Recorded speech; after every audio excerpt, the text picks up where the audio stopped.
Good morning, Morai V'Rabotai. Be'ezrat Hashem, Mincha is going to be 4:30. Please make sure to be on time so we could start and go flow right in. The Halacha discusses a case. What happens if you have a person who's definitely cholesh yesh bo sakana? He needs to drive immediately to the doctor, and he has two options. He could drive to one doctor that's far. It's going to take 10-15 minutes, but he could get there in time. It's not that he's, hemorrhaging blood over here. He could get there in time, but there's a closer doctor that's 5 minutes away. So the 15-minute drive is essentially a lot more Chilul Shabbat than the 5-minute drive, because every second that you're driving, it's another spark, it's another explosion, it's another melacha, you're violating. So I could do 5 minutes of pikuach nefesh as opposed to 15 minutes. Does he have an obligation to drive to the closer doctor as opposed to the further doctor? So it really depends.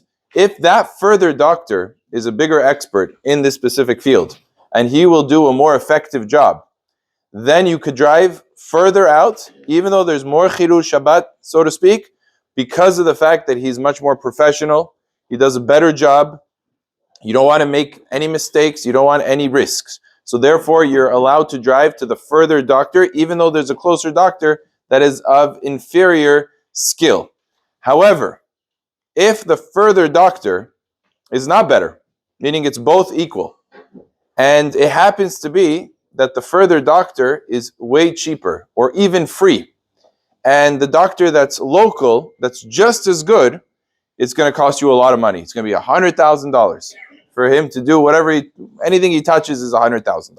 Let's just say as an example, you would not be allowed to go to the further doctor because you're not driving for pikuach nefesh.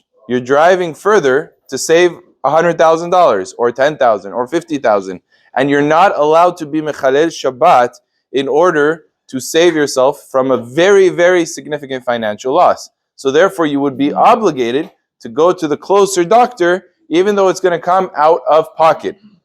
And that's a halacha of Shabbat. You should know when it comes to Ilchot Shabbat, it's not that we go based on the 1/5. People say this 1/5 assessment. That's for positive commands. For negative commands, you are required to give up all of your money in order to not violate a negative command. And certainly Shabbat, a person would be obligated to give up all of his money to not violate Shabbat. So if it's a matter of saving on expense, it's not allowed to be mechalel Shabbat to save on expense. If it's a matter of doing a better job, life and death, you're allowed to be mechalel Shabbat and drive 15 minutes in order to get to the best doctor. Baruch Adonai le'olam. Amen ve'amen.